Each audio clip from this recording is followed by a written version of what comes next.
howdy ho, welcome to the Brinx Truck and Hearse podcast. My name is Ryan McNeil. I'm Mikey. And today, we got a list of topics for you. We're jumping all over the place. It's a hodgepodge, it's a collage, it's everything you want, it's everything you need here at BTNH. Current events, I would say. Current events, You know. we call that. What's happening? We got some major Star Wars announcements as of That's late, right. Mikey. We haven't posted the Star Wars episode yet. Probably gonna It'll post be it up today. It'll be up by the time this airs. Yes, but there's been an update. There has been many updates. So last time we were talking about how your biggest problem was they weren't pushing the timeline further. Yeah, there was nothing set after episode 9. Yeah. Your prayers were answered, Mikey. Thank God. They announced a movie with Daisy Ridley returning as Rey, set 15 years after episode 9, where the Jedi are in shambles. Mm-hmm. Furthering the timeline to a point that I don't believe has ever been done in Star Wars. I don't think there's anything in the distant future. This is the furthest we've come. And it is the first time where, outside of a trilogy, but it's an extension of it. It's with one of the characters from one of the mainline trilogies. How do you feel about this project? On paper, it sounds pretty interesting. You know, I'm happy that Daisy Ridley's back. You know, I did say that maybe we could just disconnect it all together, but it looks like they're going in a new direction, which is promising, and I could see one of my other offers coming to fruition in this trilogy being Grogu making an appearance as an older, I don't know how much older he'd be. He could. Isn't this just one movie, though, this thing? It's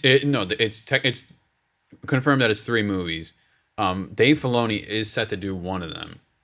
Oh, you mean like of the movies they announced, though? The Rey thing is just one movie. No, the Rey thing is 3 movies. Oh, it is? The Rey thing is 3 movies, Oh, yeah. okay. Apparently. Supposedly. Oh, okay. But anyway, I love this movie. I love Daisy Ridley as Rey. I enjoy the sequel trilogy. I know many don't. I enjoy the sequel trilogy. I think it's better than the prequels. I'm happy to see more of anything with that world, especially with Daisy Ridley. I think Rey is a fascinating character. Yeah, I think Daisy Ridley and Rey were done dirty by the fan base and the writing. It didn't. It was still good in my opinion. It wasn't as great as it could have been. But this is a chance. I don't want to say like a second chance or redemption, but you get to make it a little sweeter. You get to further what we didn't exactly get to see in the original. Also, I can see we're getting some closure or some new light on Finn and his Force sensitiveness in episode 9, which you think that could be in this movie? I think he would be her first student. Oh, okay. That could be interesting. Yeah. I don't know if John Boyega wants to come back. I know he had some problems with Disney. Yeah, but I don't know. Money talks, and I mean, everybody loves Finn. I'm most done dirty of the sequel trilogy for sure. Yeah. So that would be cool if the two of them could get another movie where, because they have good chemistry together. If the two of them could get a movie where it's just a Jedi Knight movie. It's just the two of them fending off whatever. It doesn't have to be the Sith. It could be just any intergalactic mission. Or it could just be the struggle of... It could be Jedi on Jedi. Yeah, or just like the struggle of bringing it together, you know? Like, yeah. Not everything's falling into place. Yeah, there's lots of ways they can do with this. I'm excited for it. I don't know if they announced any kind of creative team behind this, really. I don't know. But I'm very excited for this one. Yeah. And this is the first time in a while I've been excited about a Star Wars project. Because pretty much all their TV shows I don't care about. No. And most of their movies I don't think are going to happen. This thing looks like it's going to happen, actually. Hopefully, yeah. One of the other movies they announced was a James Mangold movie, who did Logan, and he's doing the new Indiana Jones. It's about the dawn of the Jedi. 25,000 years before the prequels. See, although I don't like how they like go back and like fill in gaps, I think that's a good other half of the spectrum that I would be willing to enjoy. Yeah, and like you said, this thing, like Rey is obviously an extension, very familiar. This is going to be, everybody's new. Everything's going to be different. It's basically going to be a different, almost universe, because 25,000 years before the prequels, it's going to look very different, I feel. Also, what I like about the prequels is the fact that there's an actual Jedi Order, and there's Jedi aren't like this rare thing. Like I'm glad that we'd be seeing that in this movie. So like just it gets a little old when there's like there's only one Jedi left, and oh my God, there's another Jedi. Like just making a common thing again is pretty cool.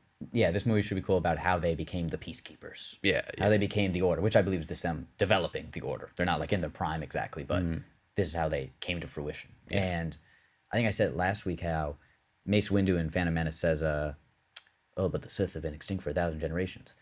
I want to see that movie. When did we think the Sith went away? But Did they I actually not didn't. say this is the Acolyte? Oh, is this the Acolyte? Acolyte is set in like a. It's like the underground Sith or like the believed end of the Sith. I think it's. I don't know if it's the end of the Sith, but it's like when the Sith was like an actual race. I think. Oh, interesting. Yeah. Okay, we may have had this conversation before. Yes, the Sith is like supposedly they first started as a race. Oh, I don't know if they're going that far back. That was like in the beginning. Oh, okay. But they're definitely going when the Sith wasn't like. I think it's before the Rule of Two. Oh, okay. Yeah. All right, interesting. Regardless, Acolyte piques my interest then, I guess. Yeah, I'm a little interested if that's what it's about. If that's what it's about. But I just know it's something to do with the Sith. yeah, and the James Mangold movie was described as a biblical epic, which the Jedi have always been very kind of religious-like. Yeah. If you had like a very epic movie, kind of more basic, it'll obviously be technologically advanced because it's Star Wars. But 25,000 years in the past, not so much as what we see in the prequels. So I think a Jedi movie with some Old Testament vibes, that could be really cool, I think. Yeah, I mean, I always enjoyed like the way they set up the prequels, how it's like it's a religion, you know. There's like the sacred text and stuff like that. Yeah. It could be like how they birthed the Jedi religion, like an Old Testament vibe. That would be cool if they show us who wrote those books. Those books that Yoda destroyed with a thunderbolt or a lightning strike, rather. Yeah. So I mean, that's two movies right away. The two things they describe, I'm excited for. Mm-hmm. And then we know we're getting a Dave Filoni movie, which I don't think we know anything next to nothing about the content of. That's the second in the Rey trilogy, I believe. I'm pretty sure this one's like completely different. That he's like doing his own thing, like he's writing. Okay, well he was definitely announced to do one of the Reys. Oh, okay, he might be producing on all of them. Okay, but this is his own movie, which I believe he's directing and writing, and it's his own stuff. Isn't he like the Kevin Feige of Star Wars? Kinda, like, I guess he's the closest. This is Cowboy Hat guy, right? Yeah, it's the Cowboy Hat guy. He definitely is like in charge of most of the TV. Okay. Him and Favreau run the TV scene, and he did Clone Wars, so he was one of the leaders of it. In terms of the movies, that was mostly Kathleen Kennedy and Disney people, but Filoni is, I think, now more so like the main. Like I believe he's producing all three of these movies. Mm-hmm. I think he's now like the Kevin Feige. Yeah. And yes, he's always rocking that cowboy hat. Yeah. This movie that he's directing, apparently it's set in the era of New Republic and the fledgling Empire. So it's in the era of Mandalorian. I have heard rumors that season 3 of The Mandalorian is going to end, and then it will wrap up with a Mandalorian movie. That's well deserved. I think. Yeah, which I think it's reached that point where a Mandalorian movie would do good box office numbers. And I don't want to see a season 4 of The Mandalorian. And I think it'll be so much better because, like, with shows, they like need to like stretch out the story so much, which is like the big problem with The Mandalorian right now. So I think a more condensed, like 2-hour movie would give it at least an entertaining story. So I think it's a good route. It's a good route for Mando. And Mandalorian is already pretty simple. Mm-hmm. He's a stern, but he's a good guy. He has a little sidekick. He's gonna fight bad guys. Everybody knows the characters already. They can jump in right away with a 2-hour movie. There has to be no setup whatsoever. Mm-hmm. And I think this thing could be really solid. Yeah, I agree. So 3 movie projects. 3 things I'm excited for. Mm-hmm. Did you see the Ahsoka trailer? Yes. That looked cool. It looked cool. Yeah. A couple of new villains to explore. Yeah, and Thrawn's in it, correct? I think we just see Thrawn is in it, and then I forget what the other guy is like with the lightsaber. Yeah, the red lightsaber guy. He has like a name. I think his name's like Babylon or something like that. Was he in like a Clone Wars guy or something? I don't know who this guy is. Okay, I don't know. I haven't seen much of the cartoons at all, but from what I saw, and yeah, I know next to nothing about Ahsoka either. But I watched this and was like, oh, that looks good. Yeah, it looked good. Yeah, that looks fun. It looked good. It's refreshing to see lightsaber fights again. Yeah. Yeah, I didn't think I would miss so much, but watching it, I was like, oh, it feels like Star Wars. Mm-hmm. And it looked like it had a cool tone to it. Apparently, they showed some footage from the Acolyte and Skeleton Crew when they made these announcements. I still don't really give a hoot about any of these upcoming TV shows, honestly. No. Yeah, just based off of what we've heard, I really don't care. Footage and trailers might change my mind, but right now... Acolyte and Ahsoka are the only ones that have my interest peaked. Okay, yeah. Because, I mean, they're like, oh, season 2 Andor. It's like, I bet it's good. It's not going to be... I heard the Andor show was really good, apparently. But yeah. I don't really know. It doesn't seem special enough for me to sit through 24 episodes of it or whatever it is. No. Yeah. Now let's move on to... So overall, how are you feeling about the state of Star Wars after these announcements? Excited. I am too. Excited. I have faith. Yeah. Do you have faith in the Jedi Order? I was actually just about to say that. That's funny you said that. Yes, I have faith in the Jedi Order. What were the three things like a Jedi could not love nor hate nor something? Remember, like They can't love. It's one of their credos. Love, hate. I don't know, but I know that like the thing is that you can't love because love leads to hate. Hate leads to the dark side. Oh yeah, yeah. Yoda says, I can't remember what they were, but I remember he said, the ending leads to suffering." That's how I remember it. Yes. So let's move on now into the world of Marvel, which we also talked about not too long ago. Yeah, that hasn't even been looked at yet. I mean, we've edited it. I haven't even made the thumbnail for that yet. They'll be up by now, by the time this is out, though. Oh yeah, I'm sure. Yeah. Sure. Yeah, because this is gonna be after them. Yeah. Okay. So we got a trailer for the Marvels. Mm-hmm. I thought this looked awesome. Marvels look good. Marvels look good. It looked really solid. Didn't think I would say that. Marvels look good.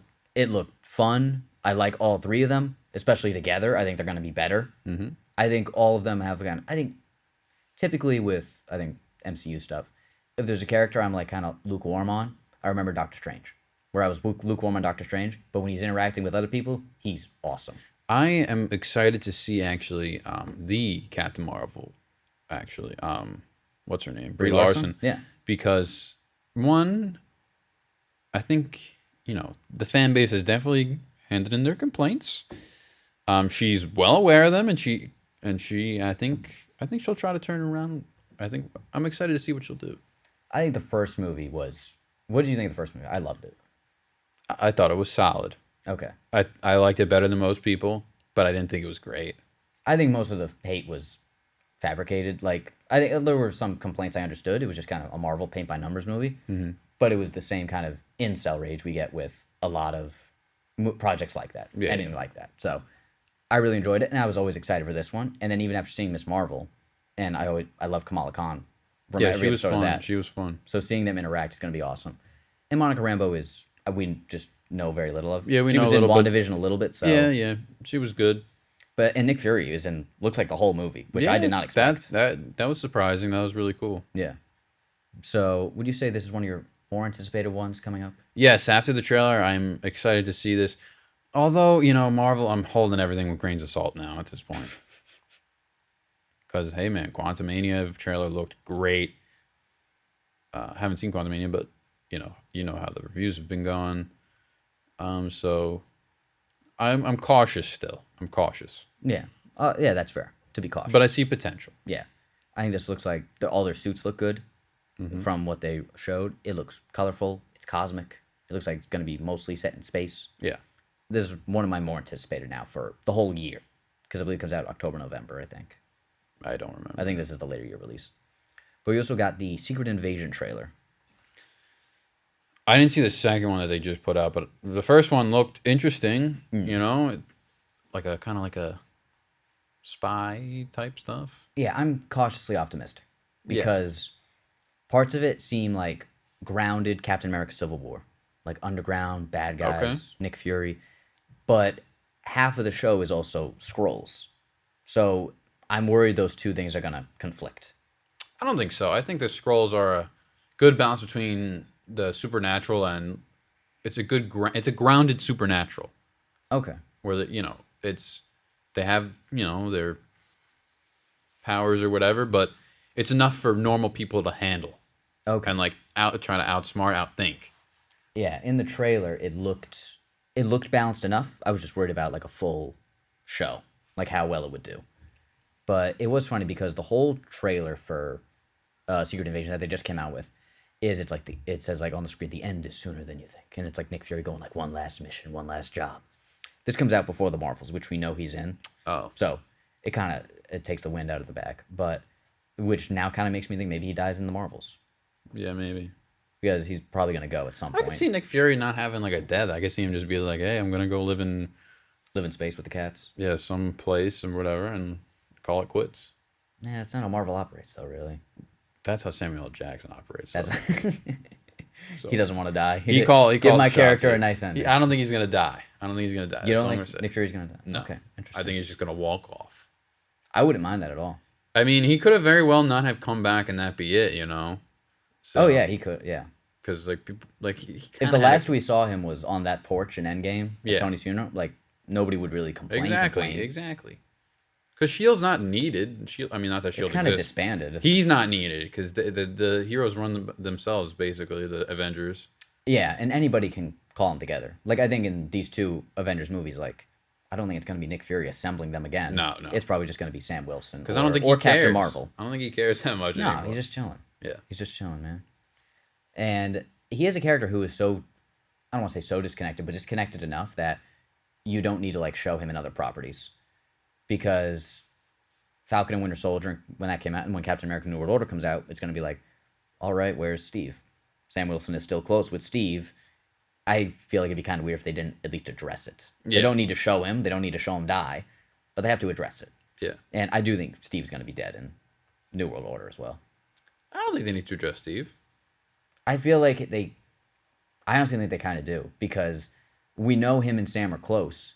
You can't just keep showing Sam and not anything about Steve. But you had the closing, with he gave the shield to Steve or Sam, and then you're kind of just like, yeah, now he's living out his old days. I mean, I would be fine with that. Maybe down the line there will be a funeral scene, but I don't. Yeah, that's really it. That's all I could see happening. Yeah, I don't think he's gonna be like in it. But they might have one final scene and then a funeral. And I believe the only set photos that have been taken from New World Order it looks like a funeral scene. It could be Ross though, because Ross is also old. Thunderbolt Ross. But didn't they recast that? Or yeah, he could die in the movie though. Oh, yeah, I guess so. Yeah, and I think it's more of just the fan base will demand to see him, than like, oh, I need to see him or he should be seen. People are gonna want like, oh, well, where is he now? And I don't think those people questions care where he is. I think people do. I disagree with this. Okay, whatever. I think he had his full closing. I don't think he needs to be mentioned ever again. I mean, that's how I feel. I think most people want the closure. They want the life. They want to see his full life. They want to see him. They don't want to see him dead, but they want to see his end. But that was his end. No, but he's still around. He's still living, But that's the end of his story. That's how I like it. I'd be fine with that. But I think a lot of people out there, and in this world, though, his death would be a massive event. Yes. That would be something that they would naturally have to show. Yes, I agree. So if we go 10 movies down the line, or 10 years down the line, and they still haven't showed anything, it's like, people are just going to be like, I guess Steve is still kicking. That could be cool, though. I mean, I would be fine with it. I think the majority of the fan base will demand to see him one more time. That's all I'm saying. Or what if he becomes the new Stan Lee, where old Steve just shows up everywhere, every movie? I don't think Chris Evans wants to do that. Anyways, whatever. All right, yeah. So those are two cool Marvel projects coming up. I'm excited for both, especially after the trailer's coming out. Yep. Made both of them look cool. Now let's do a little Letterboxd catch-up. All right. Now, I have to grab the deck of cards. Oh, yes. Also, You tell the people about a little a movie, that Mamma Mia. Oh, well, first, yes, go ahead. I would also say the Blue Beetle trailer came out, and that looks pretty solid. It looks pretty fun. What I expect out of it so far, lead looks great. I love him in Cobra Kai. I think he's going to do great things. I'm happy for him that he got this big role. Yeah, DC's looking promising. Anyways, kind of ties into our Letterboxd review, or catch-up. One of the more recent movies that I saw was if you guys remember, if you've watched, my most anticipated movie of 2023, that I mentioned in our 2022 in review and 2023 hopes and dreams. And that was the Super Mario Bros. Movie. I saw that last weekend, and I'll have to say, quite pleased with it. It's what I expected. It didn't disappoint me, and it didn't wow me. I gave it a 7 or a 3.5, which I usually, when I rate, I think of what it would be out of 10. So 3.5 would be a 7. So I'm like, yeah, this is a 7. It's good. Great animation. The animation is something to go see alone for it, because if you're really into the animation, I think this is top notch. It does justice to the games. I mean, it's basically a whole victory lap for the Mario games and stuff like that. All references everywhere you look. The voice acting wasn't bad at all. I think Chris Pratt actually did a good job. He wasn't the worst of the bunch, and I thought he was solid. He did not go with a accurate Mario portrayal, although he did do a little bit in the beginning for like a commercial that they were doing for the plumbing thing, and it goes to show that Chris Pratt can do it. But if he did do it, the movie would be unbearable. So it was more like an Italian American vibe, which is like kind of it was cool. It was cool. What else can I say about it? How was Charlie Day as Luigi? Because I love Charlie He Day. actually kind of sucked as Luigi. Really? He was okay, but he was the most like, this is just Charlie Day talking into the mic. Oh, okay. That's enough for me, though. Yeah. Anyways, what else can I say? Jack Black steals the show. He's Jack Black. He was like the best part of the thing, and it looks like that they wrote the entire like character around Jack Black. Like they kind of just like, do your thing, we'll write it around you. Which I think they did that with most of the characters, actually. It looked like. How was Seth Rogen as Donkey Kong? He was fine. Okay. They threw in his laugh for a little bit, which was kind of weird. The action was really cool. There's a cool Mario Kart scene, which is like the big action scene, which is like done great, actually. It's definitely a kid's movie, but I didn't expect it to be like something like shocking. You know, I expected it to be a kid's movie, you know. I've heard it's a little light on plot, but yes, it's very light on plot to like kind of give away for all those references and stuff. Yeah, which is fine for me when it's like the source material is you go from left to right. Yeah. Like I'm okay if like it's a pretty basic plot. It's a very for basic an animated plot. movie that's made for children, a global audience of children. There's like cool scenes where you'll see like Mario and Luigi run, and it's like looks like they're going through a side scroll like the Mario game, which is so cool. That's probably one of my favorite scenes. It's, you know, funny. It opens up a lot of doors for new projects, and I think new projects will be better because they don't have to worry about making all these references that they did in the first one. So I think they can focus on like actually story and stuff like that. Very excited, very happy. Do you want a sequel? Oh, I want a sequel. You do. I think this thing was great, and I think it deserves a sequel. It's a matter of if they get everybody back because it's making all the money. They now, will. So. And I think with the Mario characters and stuff, from what we've seen in the games, it's been very, you know, there's not much personality in them because there's no voice acting, there's really no stories in the game, stuff like that. This gives a super cool personality to the world and to the characters themselves, which I think is really refreshing for these characters. I loved it as a Mario fan. I don't have any gripes with it. Happy. And we both felt that, obviously you want a sequel, but we have both felt that a Luigi's Mansion movie is something on our wish list. Yes, I think that even though you great. didn't really like Charlie Day as Luigi, you really like that idea though still. Yeah, I think like a kiddie horror movie kind of. I don't know. I love anything spooky. Yeah, something cool. Where would you put Luigi's Mansion on the list of Super Sluggers ballparks? High or low? Oh, he's like the Luigi's Mansion ballpark is my least favorite ballpark. Is it really? Yes, we went over this. That low though? I thought it was the bottom. Yeah, I think it's my least favorite. I like it better than Peach Ice Gardens. No, that one could be kind of fun just to see. What was I gonna say? Shoot. Anyways, yeah, I liked it. Yeah, I'm gonna get on that probably when it hits streaming. I think it's a must watch. Yeah, just because I also like animation, and yeah, I'm not like a animation y cinema. Del Toro said that, right? Yeah. And like I'm not a huge Mario guy. I had like Super Sluggers growing up. I had one of the Galaxy games. Mario Galaxy. Those games are so much fun. I think I had Galaxy 3. I think it was only 1 and 2. So you sit on a throne. Probably 2 then. Probably two. So like I'm not like super into it, but like I still have nostalgia for it enough. And like you said, the animation looks beautiful, and it just looks like fun. It just looks like simple fun. It was a whole lot of fun. It reminds me a little bit of the Lego Movie. It feels like it's going to be that kind of a similar vibe to that. And I love the Lego Movie, so that gets me excited. I have not been watching a lot of movies lately, honestly. I've been on a huge kick as of late. I have not watched a movie in like 2 weeks. I've watched a lot of like stand-up specials and Comedy Central roasts. A movie I rewatched last month was Inside Out, Oh, and just as good as I remember it. Rewatched, 5 stars still. I think if you were to show a kid one Pixar movie, you show them Inside Out. really? Yeah. I think it's just the lesson about it, the lesson about emotions and being transparent with your emotions and growing up, how it's important to feel everything and just being honest with yourself about feeling everything. It's a beautiful, beautiful movie, honestly. I would say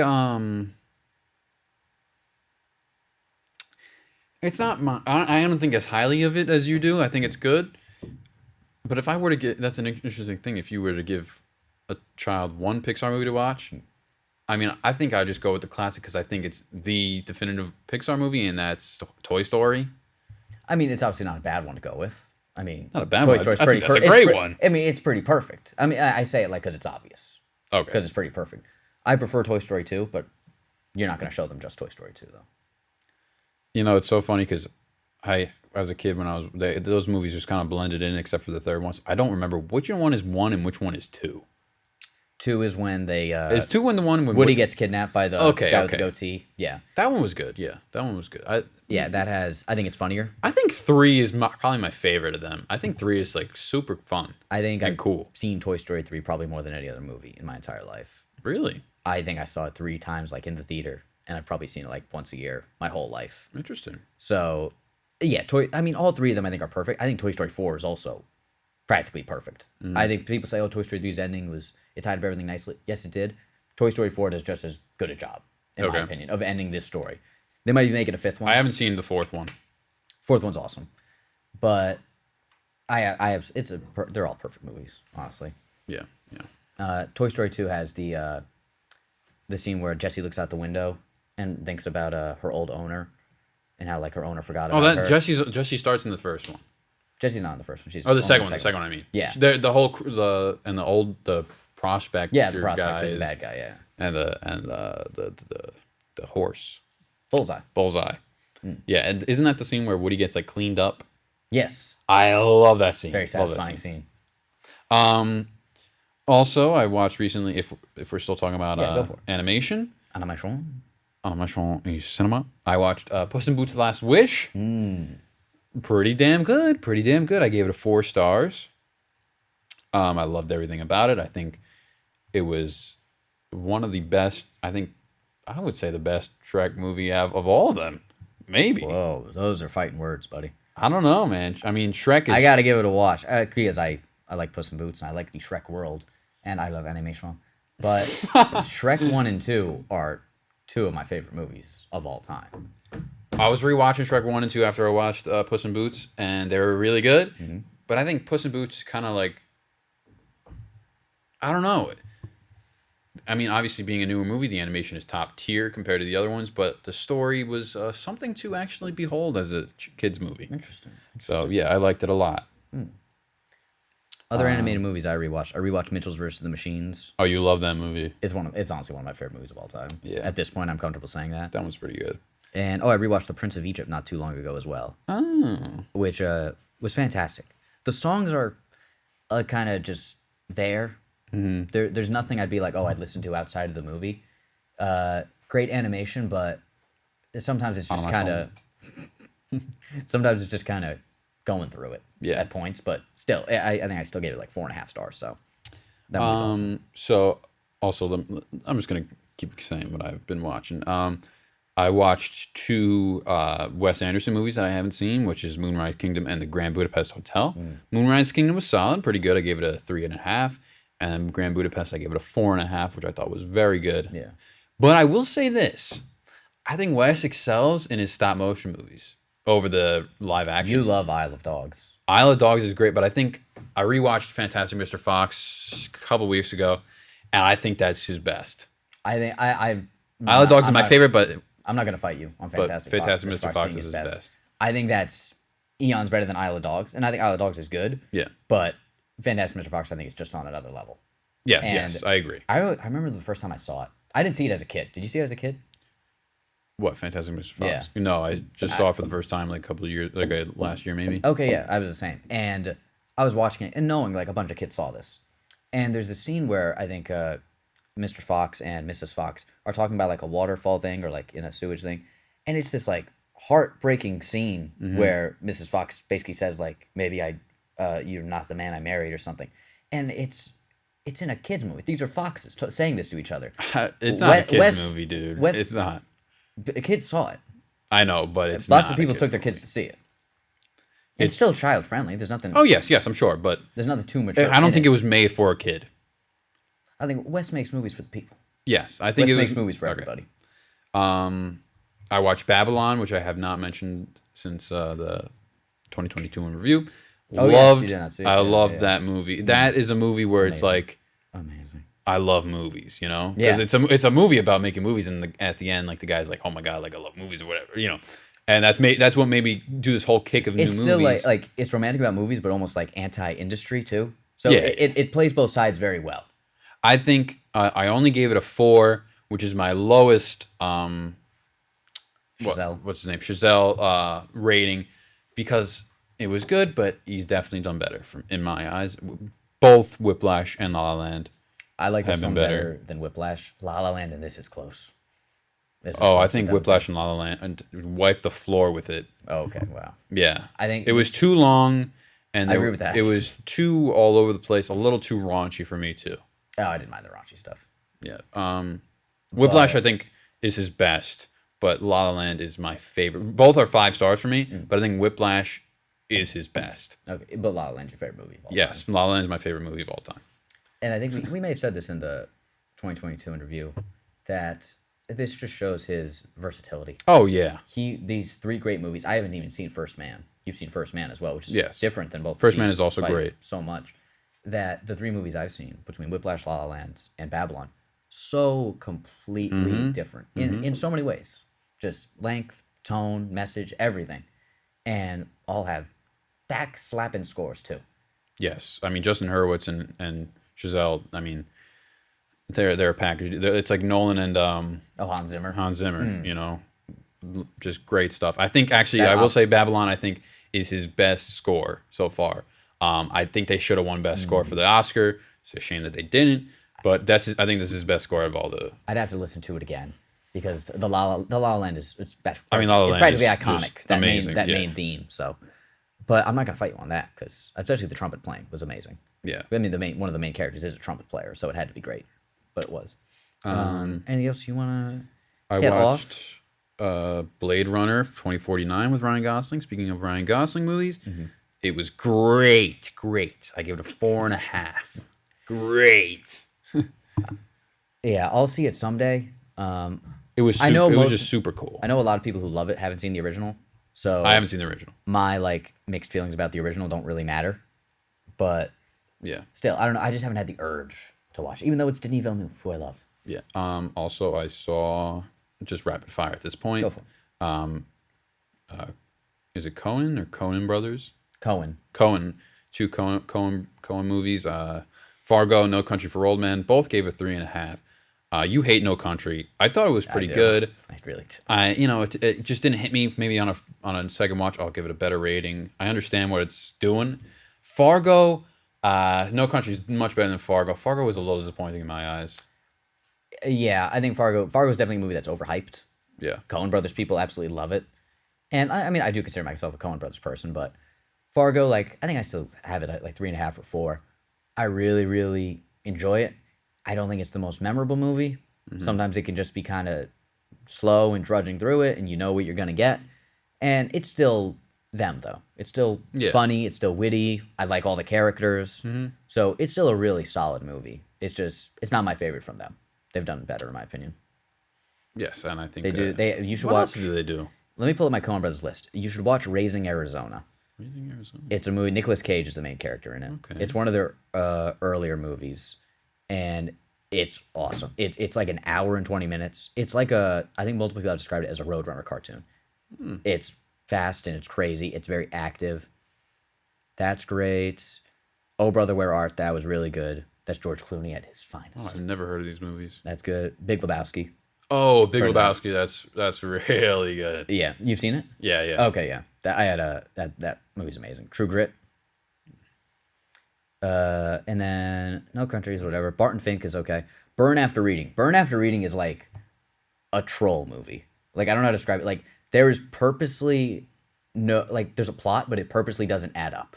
It's purposely kind of a mess. And they have like jokes about how it's all kind of meta, how the movie is just kind of happening. Things aren't really tracking. It's it's a comedy, very dark comedy, but George Clooney's in it. Frances McDormand, who's married to one of the Coen brothers, John Malkovich, Tilda Swinton, and I think Brad Pitt's best performance in Burn After Reading. Really? He is hilarious in this All movie. right. Yeah. So and Coen Brothers also very different time periods, lots of different. It's always witty and very well crafted scripts, but they branch out. Nothing feels too much like the same thing. I guess is the best way I could put it. I just closing on this Letterboxd catch up. If you ever are looking for a really good like old time like stereotypical kung fu movie, check out Five Deadly Venoms. I rewatched this. I've watched this before. This thing is so good. When did it come out? 78. 78. Who's in it? Oh, I have no clue. It's like dubbed over. It's not Bruce Lee though. No, it's not okay. Bruce Lee. It's All like right. it's like a cool like mystery a little bit, and Okay. this is cool. It's, Was this on your poster of the movies to see before you die? Thing? no, Oh, no, okay. no, no. This is just one of those things. Oh, it's in my list for. I think it's in my list for movies to see. Okay. My movie bucket. If it's not, let me add that right now because It's worth it. yes. I lost it. God damn it.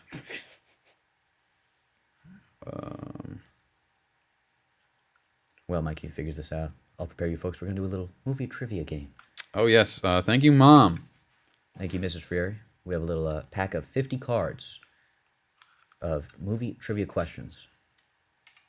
And we will run through and see who can, how do you want to do this? See who can just get more, who can get to 26 quicker.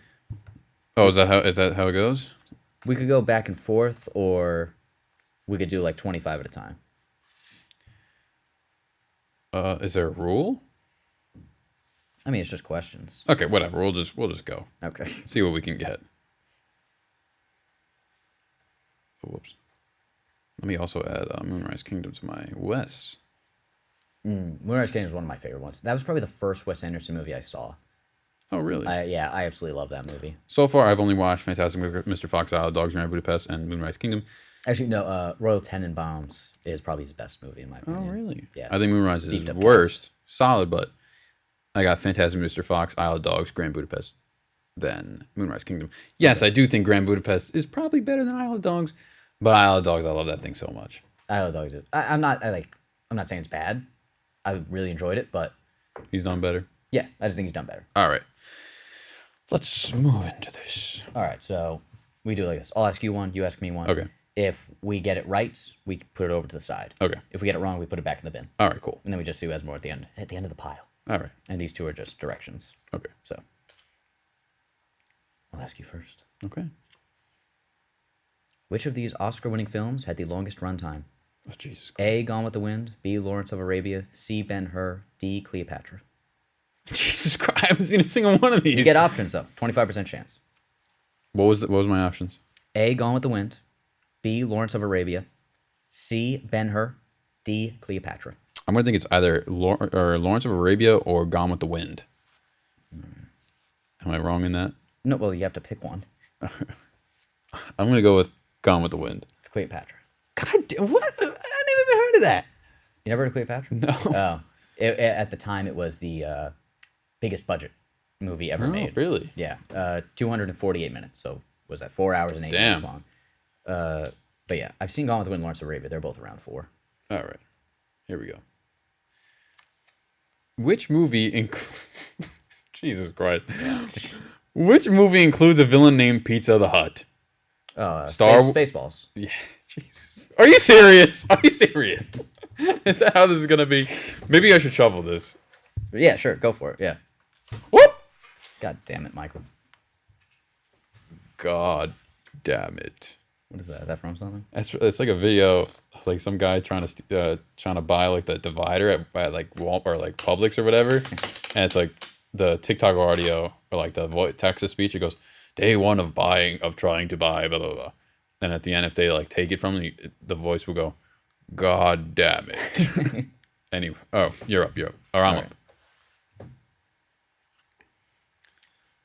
Which popular disaster movie score was not written by John Williams? Oh, Jesus Christ. A. Earthquake. B. Dante's Peak. C. Towering Inferno. D. Poseidon Adventure. I'm going to go Poseidon Adventure. No, Dante's Peak. Did you know this? No, I didn't know that one. What unlikely character did Patrick Stewart present with a Lifetime Achievement Award in 1996? A. Jaws, B. Mickey Mouse, C. Superman, D. Godzilla. Lifetime Achievement Award in 1996. He presented this to a character. He presented it to the character. Okay, can you say the options one more time? Jaws, Mickey Mouse, Superman, or Godzilla? Mickey Mouse. It's Godzilla. Fucking idiot. Oh, sorry. Why is that like unlikely? Oh, Patrick Stewart and Godzilla. Like, I don't know. You don't. So okay. Which film was actor Mike Myers not in? Okay. A. Austin Powers and Golden Member. Okay, well, that's no. B. Anchorman. C. Shrek. D. The Love Guru. I'll go with Anchorman. Yeah. All right. Thank God. We're tied 1-1 right now. Goo. That was good. The last line from Gone with the Wind is, tomorrow never knows. I know this. I can't go on, I'll go on. After all, tomorrow is another day. Frankly, my dear, I don't give a damn. C. Tomorrow is another day, right? Yeah. Oh, sorry. No, Apologies. you good. In the final movie of the Lord of the Rings, which of these characters does not sail to the west? Oh, shit. Is it A. Gandalf, B. Frodo, C. Aragorn, or D. Bilbo? Aragorn. That's correct. All right, yeah. I knew it was the two. I knew it was Frodo and Whoosy Bilbo. That's like Valhalla for them, right? Like that's like. Yeah, it's like Okay. whatever it is. I don't even know. And Aragorn's king at the end. He has responsibilities. Yeah. That's why I was like, he's the king. I highly doubt he would. Anyways. Yeah. Jesus Christ. I hope you've seen 12 Angry Men. Who played juror number 8 in 12 Angry Men? None of them have names. They just got numbers. Robert Webber. Well, just an Here, I'll give you a little hint. Juror number 8 is like the main guy who like who. Oh, okay. Okay. Now I know. Jack Klugman, Ed Belge, or Henry Fonda. Henry Fonda. All right. All right. You shouldn't have told me that. Yeah, whatever. It's not competitive. Who voiced Woody in the Toy Story movies? Oh, Tom Hanks. Okay. Don't even give me the They range between impossible. Wow, can you imagine if Jack Black did Woody? All right. What was the highest grossing movie of 1984? Ghostbusters, Beverly Hills Cops, Indiana Jones and the Temple of Doom, or Gremlins? Ooh. Wow, this one's actually shocking. It's Ghostbusters or Temple of Doom, I feel. Because I think Beverly Hills Cop was rated R. Ghostbusters. Ghostbusters. It's Beverly Hills Cop. Really? Yeah. That's very surprising. Wow. The more you know. The spaceship towers that the antagonist of Men in Black seeks to use to escape Jesus. Earth are real-life structures in which Queens, New York park? A. Queensbridge Park, B. Astoria Park, C. Flushing Meadows Corona Park, or D. Elmhurst Park. I'll give you a hint. This park is in the opening credit sequence of The King of Queens, when they're playing on the blanket and Arthur walks in the background. Read it to me again. The options or the whole question? The options. A. Queensbridge Park, B. Astoria Park, C. Flushing Meadows Corona Park, or D. Elmhurst Park. I'm going to go with Queens. Blah, blah, blah. Queensbridge Park? Yeah. No, it is Flushing Meadows Corona Park. Damn it. Yeah. Damn it. Great show of all time. In the original 1971 version of Willy Wonka and the Chocolate Factory, Gene Wilder beat out which actor for the lead? Fred Astaire, Robert Redford, Buddy Hackett, and Mickey Rooney.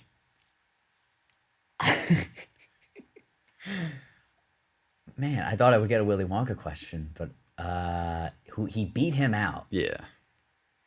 Fred Astaire, Robert Redford, Buddy Hackett. I'll go Mickey Rooney. Fred Astaire. Fred Astaire was 100 years old. All right. For which movie did Steven Spielberg win his first Oscar for Best Director?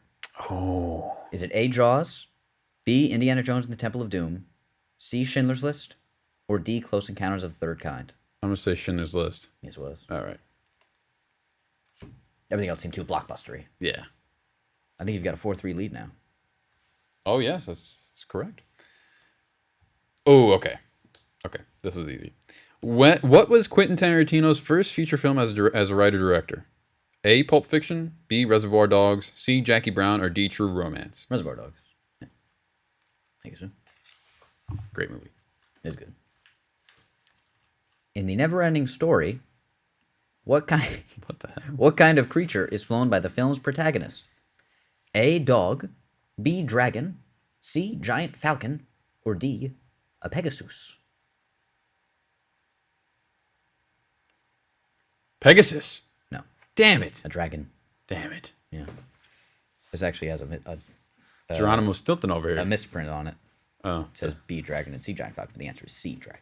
Oh. I know the answer is dragon. So. Oh, I never even heard of that. All right. In 2008's The Love Guru, which How does the Love Guru show up twice in this stack of cards? which actress appears in the film and has her name used as a made-up prayer? Jessica Alba, Megan Good, Thelma Hopkins, or Mariska Hargitay? Jessica Alba. It's Mariska. Ah, Mariska. She's the woman on Law and Order. I've never even seen that. Who played the genie in Disney's 2019 live-action remake of Aladdin? Will Smith. The slapper himself. There we go. It's a little trick there. I was about to jump the gun. What is widely considered to be the first full-length horror film? Nosferatu, The Cabinet of Dr. Caligari, Frankenstein, or Dr. Jekyll and Mr. Hyde? Oh, Not what I thought. this is throwing me for a loop. This is throwing me for a loop now because, because Nosferatu came out in 1922. Cabinet of Dr. Caligari came out in 1920. Cabinet of Dr. Caligari? It was, okay. I didn't know if they Nice. considered that a horror movie. Well done. Yeah, that's a great movie, actually. The 1933 King Kong's roar is the sound of what played in reverse? A lion, B, a trumpet, C, the ocean, or D, a bass violin? I'm gonna go with the ocean. It is a lion's roar backward. That was that one was too obvious. That's why I Yeah. didn't want to go with it. That's an interesting little tidbit, though. Yeah, it is. Which of the following is the only film to not star Keanu Reeves? The Matrix, Johnny Mnemonic, or My Own Private Idaho, Speed 2 Control Cruise? He is not in Speed 2 Cruise Control. Cruise Control, sorry. Yeah. No, you good. Good stuff. Because have you seen Speed? No. Oh, great movie. Whole thing takes place on a bus. How many you got? I currently have 6. Okay, I have 5. 5, okay. This could be the equalizer here. What is the real name of the first MGM lion? What? Are you fucking kidding me? So this requires you to know the name of a lion from 100 years ago. A, King, B, Goldwyn, C, Big Boy, or D, Slats? I'm gonna go King. It was Slats. What? Who's naming this lion? In 1993's The Remains of the Day, Don't know what this movie Anthony is. Hopkins' character is which of the following? A, butler, B, doctor, C, groundskeeper, D, poet. Never heard of this movie before. I could see Anthony Hopkins playing a poet. Ah, it was the butler. Ah, I thought you were of course he about to was a say butler. it. I He's thought you were about to English. say it. Yeah. All right. Who was the main character in A Nightmare on Elm Street? A, Jason Voorhees, B, Michael Myers, Oh, we're going C, villains, Freddy okay. Krueger, or D, Ghostface? Freddy Krueger. I thought they were going to say like the protagonist. I did too. Yeah, Yeah. so I got a little nervous because I forgot what the name was. Heather? That might be the actress name. In the climactic scene of the film Independence Day, Russell Case destroys the alien mothership after saying which of the following lines? Hello, boys, I'm back. Honey, I'm home. I'm back, baby, or welcome to Earth. Hello, boys, I'm back. All right. Excellent movie, Independence Day. Every 4th of July, I watch it. Do you really? Well, I think they always play it. Yeah, oh yeah, it probably is on TV pretty much every night. In what film do Robert De Niro and Al Pacino star, but never appear in the same scene? Oh, Godfather Part 2. Yep. Okay. Don't even have to give it to me. In The Princess Bride, which of these characters killed Inigo Montoya's father? Vizzini, Wesley, Count Rugen, or Prince Humperdinck? I don't even remember who he says you killed my father, prepared to die. What was that? Somebody might have been trying to get in. But whatever. We'll speed run this. Maybe they're trying to kick us out. Maybe. I'll wait until they knock on the door. C. B. Count Rugen. Damn it. Oh! That was C. It was Is it another misprint? It was another misprint. Go with what the name is. Whatever the name is, like. Okay, well, you said C. I'll give it to you. Okay. Okay. Is someone there? No, they can't get in. Well, I didn't know if they were like in the mirror, in the window. No, they're not now. No, see me. All right. Which of these Batman actors squared off against Poison Ivy? A. Michael Keaton, B. Christian Bale, C. Val Kilmer, or D. George Clooney? It's either Val Kilmer or George Clooney. It's a 50-50 shot. I'm going to go with George Clooney. George Clooney. All right. What do you got now? 8? Yep. Ooh, I got 7. Okay. Did I just ask you a question? Yes. Oh, yeah, it's my turn. All right. Yeah. I'll ask this one next because I already saw it. In what movie does Donald Trump perform a cameo as himself? Home Alone 2. Okay.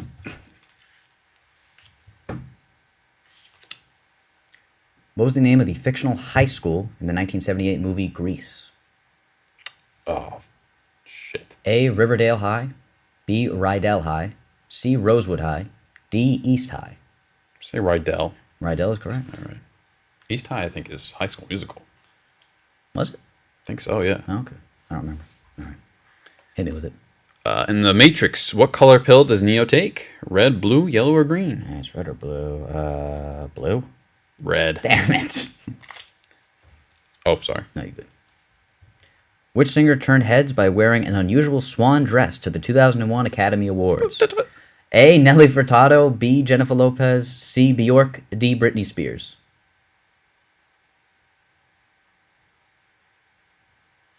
Britney Spears. Bjork.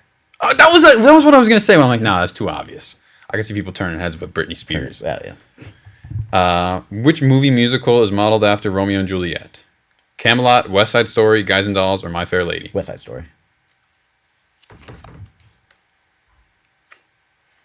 Which notorious football star was considered for the role of the Terminator? A. Jim Brown, B. Dick Butkus, C. Michael Singletary, or D. O.J. Simpson?